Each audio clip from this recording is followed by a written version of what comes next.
the Varela Project citizen initiative. The Varela Project is still the only free, massive, and legally organized expression of our people in more than 56 years, under the rule of a dictatorship that has sequestered the rights of the Cuban people. The demands of the Varela Project are precisely the same demands that we are still fighting for, despite the new engagement with which the free world is, in a way, rewarding the despotic Cuban government. This award, so well deserved for my friends and colleagues on the island, is also a recognition to the peaceful work of all Cubans to dare to be the protagonists of our own history. With this award, people in need is also raising awareness in the world that we, Cubans, still live without any of the basic human rights that democracies enjoy. We are facing very confusing times. The Cuban regime tries to sell an image of change to the international community, while Cubans on the island remain in scarcity and without the possibility of a better life, because we don't have the fundamental freedoms that guarantee the empowerment of any society. I just came from the island 3 days ago. The majority of my people are getting poorer, while many others are waiting for an opportunity to escape to the country. The regime is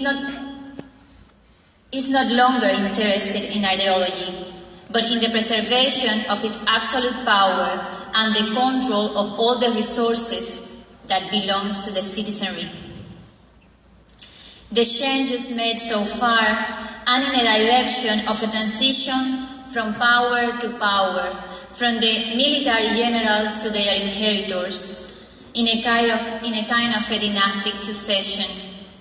The international community can help to reorient this process to a real democratic transition by supporting the public participation and the solutions that the Cuban citizens have already proposed, according to their own regulations. To close a negotiated agreement, the European Union requires the inclusion of a human rights clause. This human rights clause is the one that the Cuban government is trying to define in a way that they can manipulate it or simulate compliance with these conditions. But Europe must realize that it is the Cuban government, the one that needs Europe, and not Europe, the one that needs Cuba. So that the European Union has now in its hands a lever to support democracy in my country. And with democracy, to foster a true peace, progress and stability in Cuba and in the region. This is a condition which is also necessary to establish a framework of guarantees for European economic interest.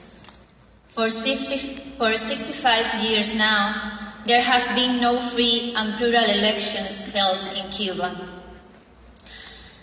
And there is no longer a framework to conduct them.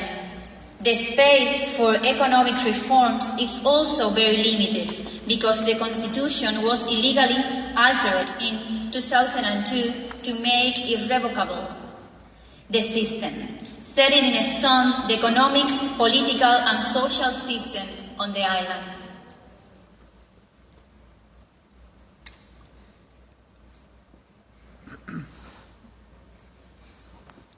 Which is linked, of course, to the control of the communist one-party system and its monopolistic management. The European Union cannot ask for a constitutional change, but they can support the changes that we, the Cubans, has already proposed. This can be attained during its conversations with the Cuban regime, by supporting the holding of a plebiscite on the island. We ask you, please, to support our struggle for a plebiscite, carried on by a national and international campaign on the citizen initiative called Cuba Decide. Because to support the right to decide of the Cuban people is not to place against any actor, not even against the criminal in power. To support the right to decide of our citizens is just to take sides with the Cuban people. My father, that was also awarded with the Homo Hominis, was killed 3 years ago in an attack provoked by the state security.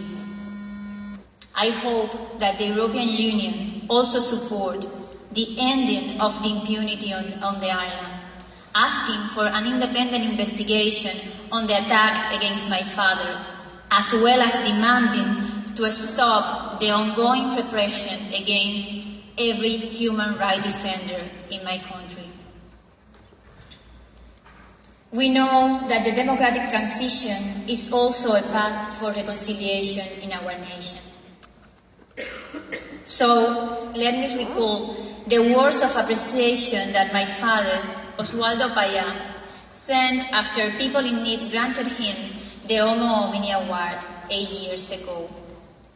My father said, "The work of building a better, fairer, and more human society cannot be achieved by the victory of some over others, but with all and for the good of all. God help us all." Thank you so much.